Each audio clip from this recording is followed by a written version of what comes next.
자, 지난주에 또 굉장히 엔터업계에서 큰 뉴스가 나왔었죠. SM엔터테인먼트가 키스트와 FNC 에드컬처 인수를 발표를 했습니다. 이와 함께 SM이 그 시가총액 1조 원 시대를 다시 열 수 있을지 그런 기대감도 커지고 있습니다. 먼저 허윤영 기자가 리포트 보도합니다. 키스트와 FNC 에드컬처를 인수한 SM엔터테인먼트가 시가총액 1조 원 시대에 성큼 다가섰습니다. 키스트 인수를 통해 다소 약하다는 평가를 받았던 배우 라인업을 확대했고 유재석과 신동엽, 강호동 등 예능인뿐만 아니라 패션 모델, 스포츠 선수들도 갖추게 되면서 거의 모든 엔터테인먼트에 속한 스타 IP를 확보했습니다.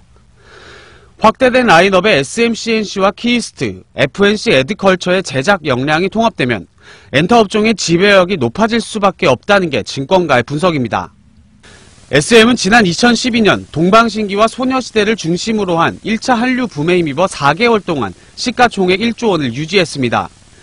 이후 간간히 시총 1조 원을 터치했으나 안착했다고 평가할 만한 수준은 아니었습니다. 이번 인수로 당장 실적이 크게 개선될 가능성은 없지만 시총 1조 시대를 다시 열 수 있는 토대를 마련했다는 평가가 나옵니다. 키스트와 FNC 에드컬처 인수를 떼놓고 봐도 SM의 올해 전망은 밝습니다. 한류의 시초인 보아부터 군대에서 제대한 동방신기와 슈퍼주니어도 활동에 돌입하고 엑소와 샤이니, 레드벨벳까지 풀 라인업을 가동하게 됩니다. 특히 증권가에서는 2016년 105만 수준이었던 일본 콘서트 관객 수가 올해 210만 명에서 최대 230만 명에 달할 것으로 보고 있습니다.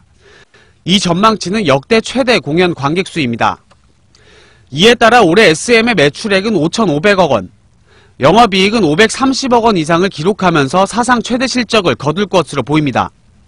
인수가 중요한 게 아니라 이제 라인업이 풀로 가동되니까 그러면 실적은 좋아질 수밖에 없죠.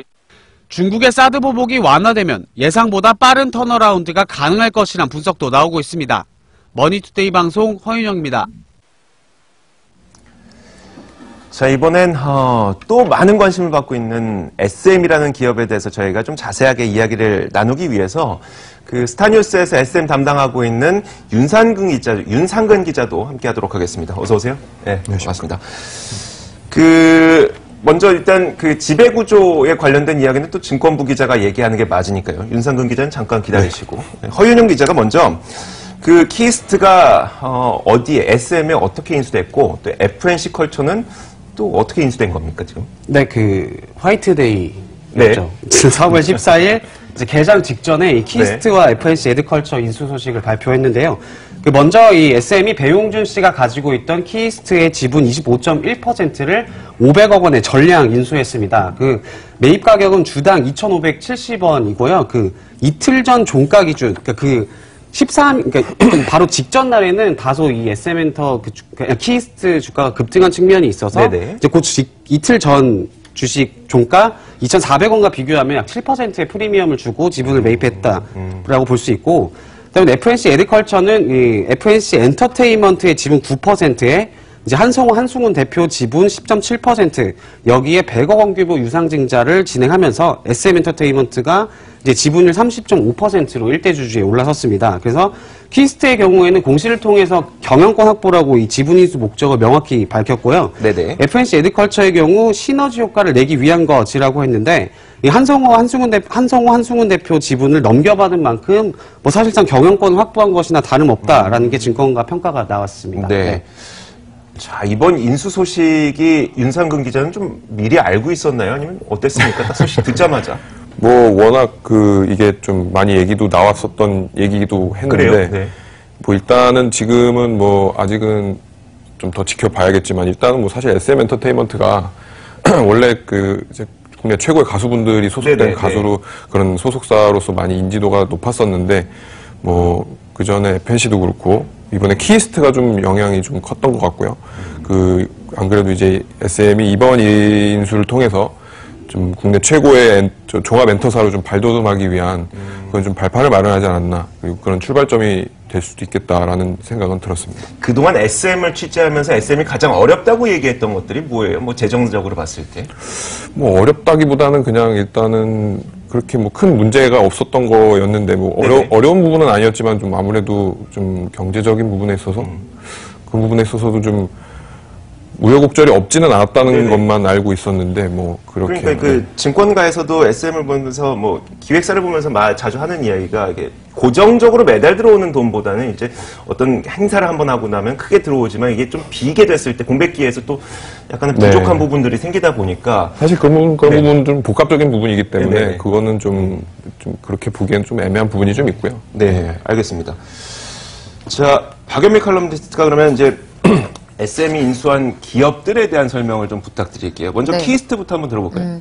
키스트는 2004년에 우리 원조 한류스타인 배용준 씨가 설립한 회사입니다.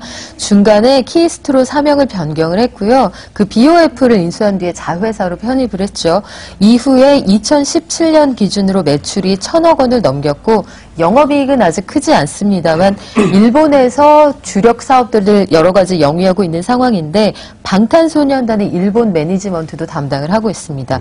그래서 전반적으로 그 여러 한류 스타들 뭐 대표적으로 김수현 씨 등 그 주목받고 있는 한류 스타를 다수 보유하고 있는 배우 중심의 회사인데 이 회사를 SM이 인수한다. 이건 배우 쪽의 라인업을 강화하겠다는 의지를 분명하게 피력한 것으로 해석할 수 있습니다. 삼성전자가 전기차를 만들기 위해서 하만이라는 이제 전장 부품 업체를 인수한 그렇죠. 것처럼, 알겠습니다.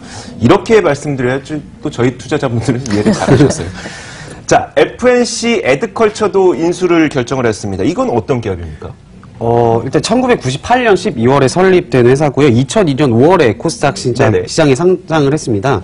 상장 당시에 FNC 에드컬처였던 건 아니고요. 2016년 6월에 FNC 엔터테인먼트가 최대 주주로 바뀌었고 동시에 상호도 이제 KD 미디어라는 회사에서 FNC 에드컬처로 바뀌었습니다. 그래서 아시다시피 주 사업은 그 영화 콘텐츠와 드라마 등 미디어 제작 사업을 영위하고 있고 영화 콘텐츠 사업은 이 주요 영화사와 부가 판권을 맺어가지고 DVD나 블루레이 등을 DVD 그 좀 약간 유통하는 음반 매장 등에 유통하는 사업이고 이제 작년에는 이 화이 워너 콘텐츠 투자조합의 출자자로 참여하면서 이제 이 음반 유통이나 이런 것뿐만 아니라 DVD 유통뿐만 네네. 아니라 영화 제작 사업에도 발을 들였습니다. 그래서 이번 인수의 핵심 경쟁력으로 꼽히는 부분이 바로 이 미디어 사업의 시너지 효과인데 그 미디어 사업 같은 경우는 드라마 제작을 말하는 거거든요. 네네. 2016년 미디어 사업에 진출하면서 지난해부터 본격적으로 드라마 제작 사업을 진행하기 시작했습니다. 그래서 네. 대표작으로는 언니는 살아있다, 뭐 씬스틸러 등이 꼽히고 지난해 3분기 기준으로 이 드라마 제작 미디어 사업이 전체 매출액의 약 60%를 차지하고 있습니다. 근데 이번에 SM에 인수되면서 이 드라마 콘텐츠 제작사로 좀 많이 알려졌잖아요. 네네. 근데 이 회사는 특수 인쇄 사업으로 시작된 회사이거든요. 특수인쇄 사업은 뭐예요? 연금 복권 용지를 공급하고 있는 회사고 또 국세청 주세 증지랑 선거 투표 용지도 제작하고 있는 회사라고 합니다. 그래요? 그래서 이거 뭐 별로 인쇄 출판업이라고도 돼 있긴 한데 생각보다 매출액이 컸어요. 작년 3분기 기준으로 17%가 네. 이 인쇄 출판 사업에서 나오고 일단 있습니다. 안정적인 네. 고정 수익은 갖고 그렇다고 있는 볼 수 있죠. 상태에서 네네. 원래는 콘텐츠 유통을 하던 기업이었는데 그쵸. 근데 그 콘텐츠 쪽은 이제 보니까 좀 비교적 최근에 시작했다. 좀 아, FNC 엔터테인먼트로 인수가 되면서. 네네네.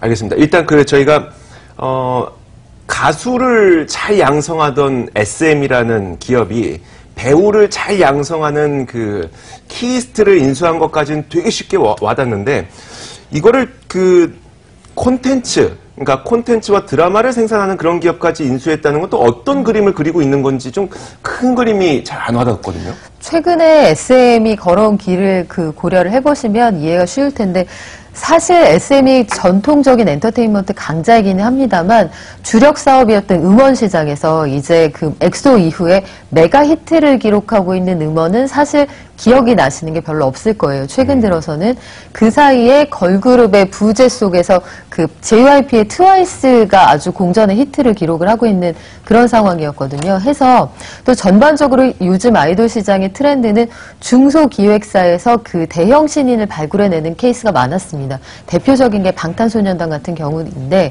해서 SM이 전반적으로 이제 사업을 다각화하려는 움직임 보여왔어요. 강호동 등을 영입을 하면서 또 이러면 바뀌면서 이제 배우 라인업을 강화를 하고 전반적으로 종합 예술을 해보겠다, 이게 SM의 구상으로 보여요. 사실 모든 그 대형 엔터테인먼트 회사들이 최근에 YG의 경우에도 인문학을 강의하는데 특화되어 있는 그런 그룹들과 조인을 해서 사업을 한번 해보겠다, 이런 움직임이 보이고 있거든요.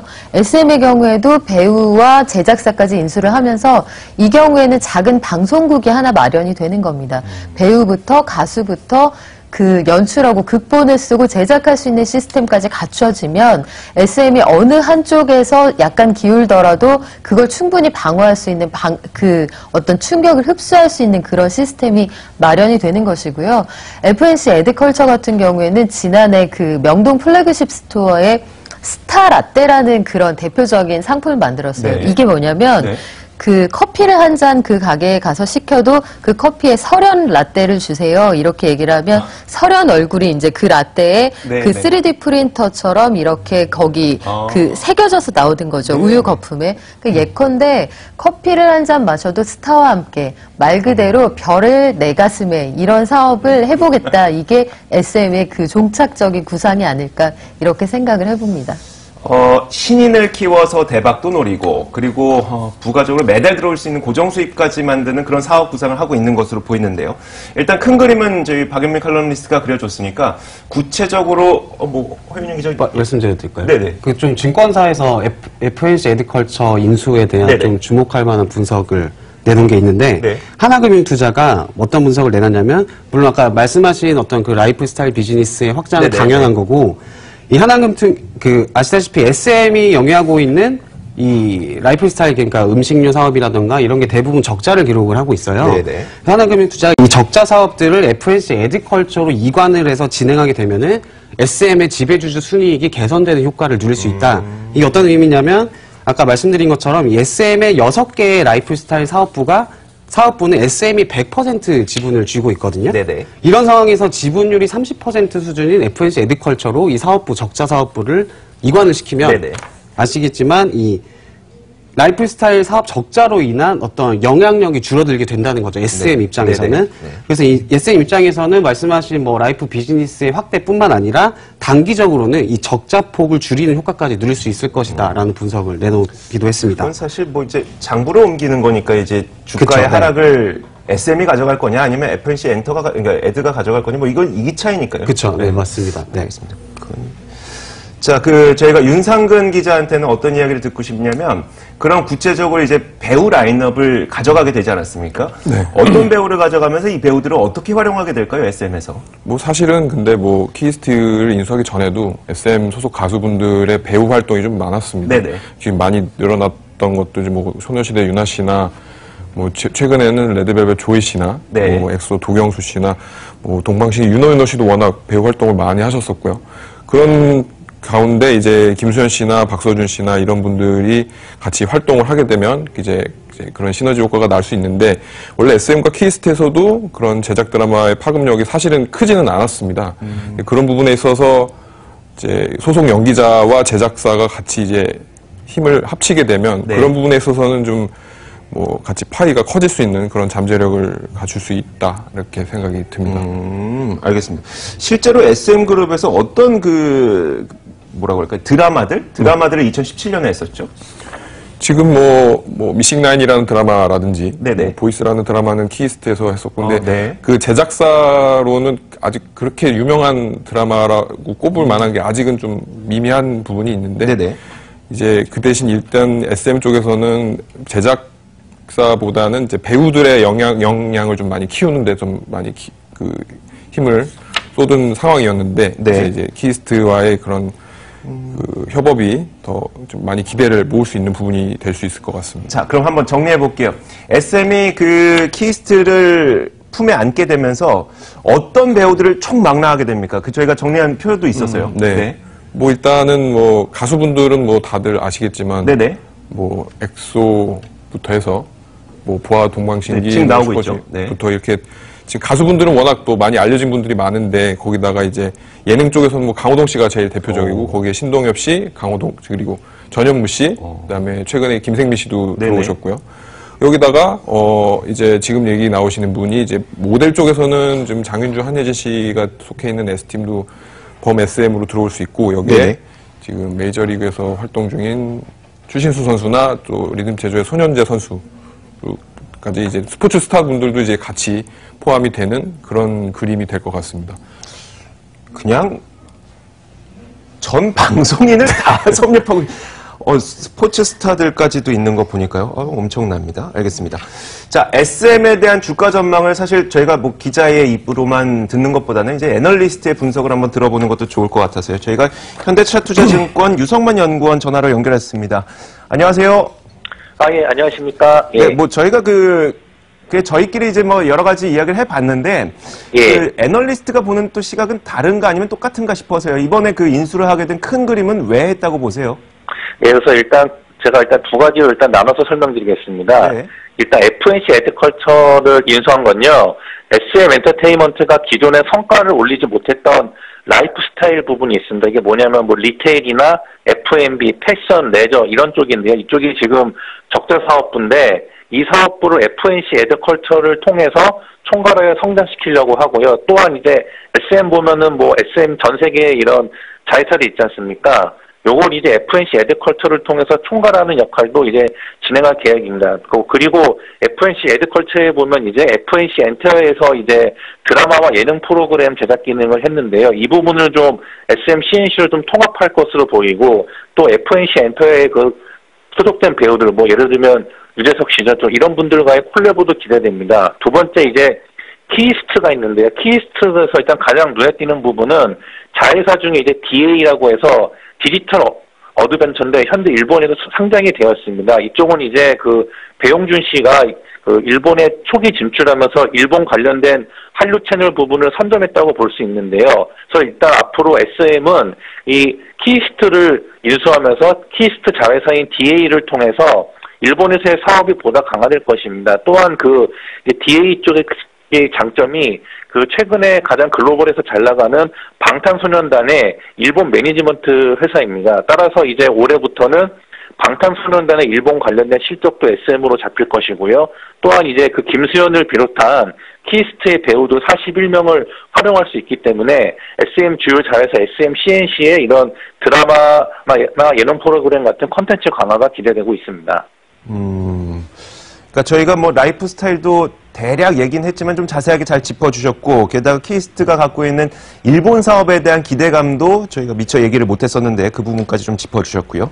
그러면 이제 이번 인수를 통해서 SM에서 가장 성장하게 될 사업은 어느 쪽으로 보세요? 예, 역시나 가장 큰 수혜는 배우 라인업 강화인데요. 기존의 SM은 아이돌 가수와 MC들 이런 라인업은 상당히 좋았습니다. 근데 딱 하나 배우 쪽이 부진했는데요. 이번 인수를 통해서 FNC 엔터와 키스트의 배우 라인업이 추가가 됩니다. 특히 키스트가 배우 쪽에서 매우 강하기 때문에 이제 SM이 기존의 아이돌, MC 여기에 배우들 라인업까지 갖추길 수가 있고요. 또 말씀드린 대로 주요자에서 SM CNC가 이제 드라마나 예능 프로그램을 할 때 이제 이런 키스트와 FNC의 배우들을 활용할 수 있고 또 향후 이제 중국 관련돼서 한한령이 해제되면 중국 현지 진출하는 데 있어서도 역시나 이런 부분을 활용할 수 있을 것으로 예상하고 있습니다. 네. SM 주가 전망도 한번 말씀해 주시죠. 지금 보니까 현재 기준으로 44,650원 정도에 거래되고 있던데 어느 정도까지 올라갈 것으로 보세요? 그래서 일단 SM은요, 올해는 원래 본업에서도 주요 아티스트들이 풀가동되고 SM CNC도 이제 광고 사업부 실적 그리고 중국의 한한령 해제 등 가뜩이나 미래가 기대되는 상황이었는데 이제 최근에 이런 FNC 엔터나 키스트 인수를 통해서 배우 라인업 강화, 일본 내 사업 역량 강화는 이제 또 추가적인 호재를 가지게 됐습니다. 따라서 주가도 향후 이제 5만 원을 돌파하는 게 무난하지 않을까 이렇게 보고 있습니다. 네. 자, 한 가지 질문만 좀 더 드리고 보고 싶은 게요. 예.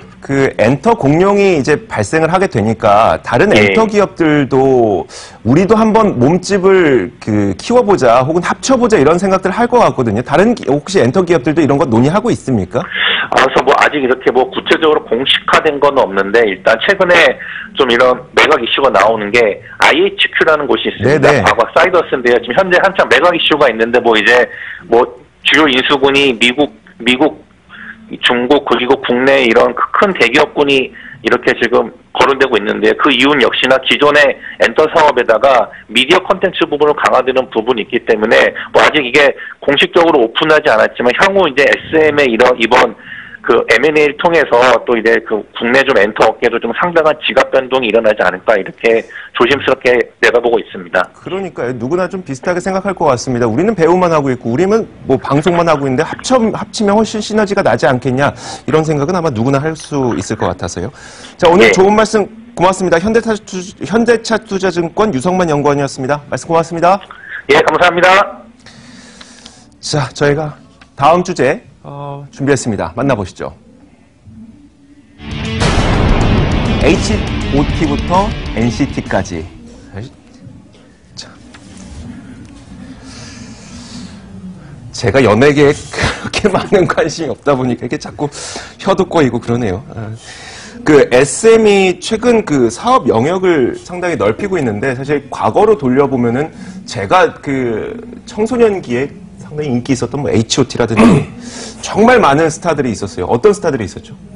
뭐 지금 말씀하신 대로 뭐 대표적인 경우가 H.O.T가 아닌가 싶습니다. 네네. 뭐 1세대 아이돌 원조 그룹의 뭐 시초라고도 많이 했었고 최근에 또 무한도전이라는 프로그램을 통해서 또 재결합 무대 또 결국 나오시기도 했었는데 뭐 H.O.T는 워낙 뭐 지금 대한민국 가요계의 트렌드를 바꿨다라고 해도 될 만큼 그만큼 엄청난 파급력을 가지고 있었던 팀이었고요. 뭐 H.O.T 이후에 이제 SES 신화가 또 많은 활약을 펼쳤고 그 이후에 플라이 투 스카이 또 보아 등 이런 약간 다른 그룹 형태의 그룹이나 네네. 가수분들이 나오면서 좀 음악적인 면이나 그런 비주얼적인 면에 있어서 좀 다각화를 좀 했다는 그런 부분도 있을 것 같습니다. 그 참 많은 그 기획사들이 있는데 그 가운데 SM이 유독 이렇게 스타를 많이 배출하게 된 것은 어떤 이유가 있을까요? 뭐 아무래도 네. 여러 가지 이유가 있는데 아무래도 이제 가장 중요한 거는 제가 볼 때는 체계적인 그런 아티스트에 대한 관리. 그러니까 데뷔를 이후에 그런 좀 빈틈없는 그런 트레이닝 시스템이 분명 주요했다라고 저는 생각이 들고요. 네. 뭐 SM의 그런 소속사 관리에 있어서도 분명 그런 가수가 활동을 하는 데 있어서 그 팬덤 관리도 굉장히 중요하다고 생각을 하는데 네. 그런 부분에 있어서 지금 팬덤을 장악하고 확장하는 그런 부분에 있어서는 분명 SM이 탁월한 그런 능력을 보여줬다 이렇게 생각이 듭니다. 그리고 이제 뭐 그런 부분에 있어서 좀 그게 회사 수익과도 연결이 네. 분명히 될 수 있는데 팬덤 관리나 확장이 네. 그런 부분에 있어서도 좀 긍정적인 시너지가 나왔고 거기에 이제 덧붙여 드리자면 좀 그런 여러 기간 동안 노하우가 축적된 그 홍보 마케팅에 있어서도 분명 성장과 활약에 도움을 줬다라고 생각을 합니다. 박연미 컬럼니스트도 SM에서 배출한 스타들 중에 좋아하는 스타 굉장히 많았었죠. 많았었고 네. 사실 가장 눈여겨본 스타 소녀시대입니다. 소녀시대의 경우에는 사실 굉장히 톱스타가 된 케이스이지만 초창기에는 소녀시대라는 상품으로 SM이 돈을 벌지 못했어요.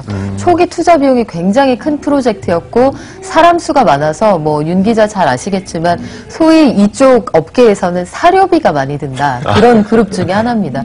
그랬는데 처음에 뭐 세계적인 보컬리스트를 데려와서 트레이닝을 시키고 춤을 가르치고 어학을 가르쳤습니다만 다시 만난 세계 뭐 이후로 한동안은 수익이 없다가 지라는 노래를 기점으로 해서 돈을 벌기 시작했거든요.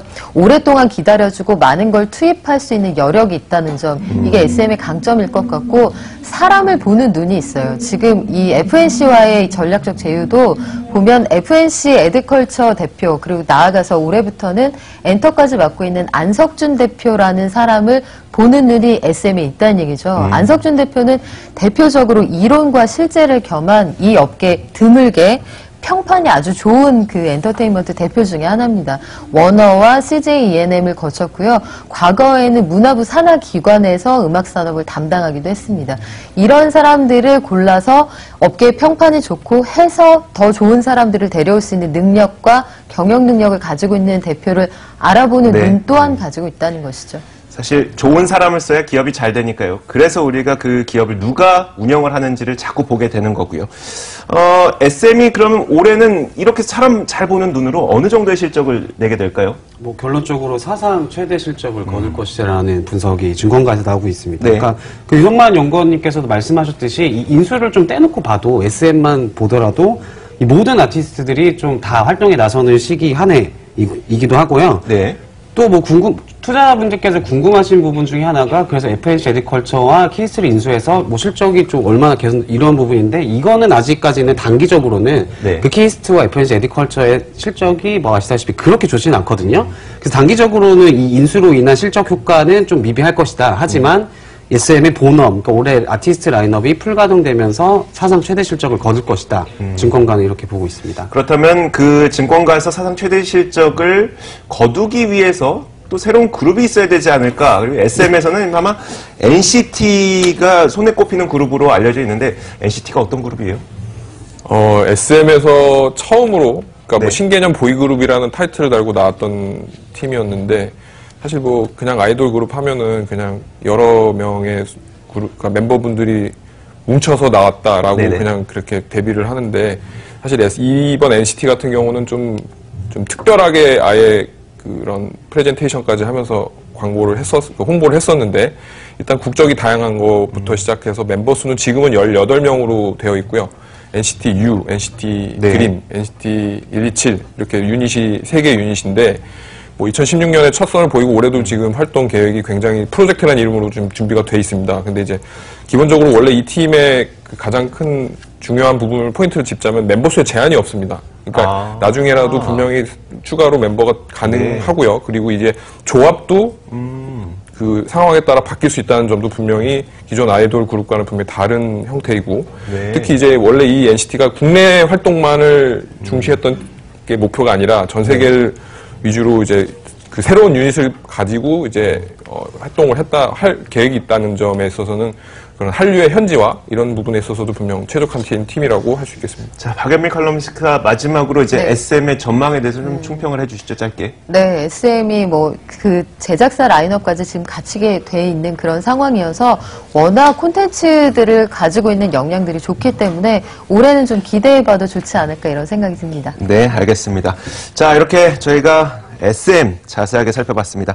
자, 지금까지 박연미 경제 칼럼니스트, 스타뉴스의 윤상근 기자, 그리고 머니투데이 방송 증권부 허윤영 기자와 함께 이야기 나눠봤습니다. 말씀 고맙습니다. 자, 이어서 오늘의 이슈 짚어드리겠습니다. 이슈 파노라마 함께 하시죠.